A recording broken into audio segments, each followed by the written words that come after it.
আয়না ঘরের বিষয় সামনে এসেছে, আমি নিজে যেহেতু ছিলাম, এটা কত কঠিন জায়গা। এটা না থাকলে মানে বক্তব্য দিয়ে বোঝানো যাবে না। সুতরাং আয়না ঘর সামনে আবার ফিরে আসবে, এটা তো জীবনেও আমরা মেনে নেব না। এটা ফিরে আসবে না, এই কারণে আমাদের এই 5 দফা।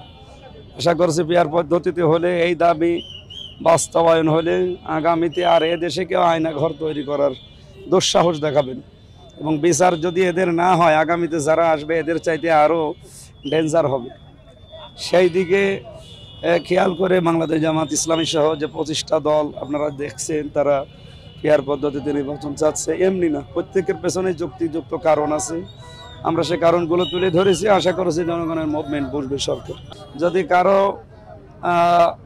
হাতে তালি দেওয়া দেখে তারাও তালি দেয়, অনেকে তালি দিচ্ছে, আমার মনে হয় তারা কাজটা ঠিক করছে না। তারাও ভুল স্বীকার করবে এবং বুঝবে ইনশাল্লাহ। আপনারা দেখতে পাচ্ছেন যে 5 দফা দাবি আদায়ের জন্য আজকে বাংলাদেশ জামাত ইসলামী সারা দেশে, শুধু কুষ্টিয়া না, 64 জেলা এবং ঢাকা রাজধানীতে প্রায় 24 কিলোমিটার, এত বড় মানববন্ধন মনে হয় বাংলাদেশের ইতিহাসে আর হয়।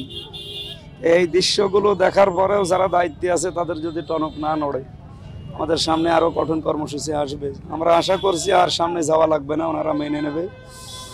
এবং এ দাবি যেহেতু আন্তর্জাতিক অপরাধ ট্রাইব্যুনাল কিছু দেখিয়েছে,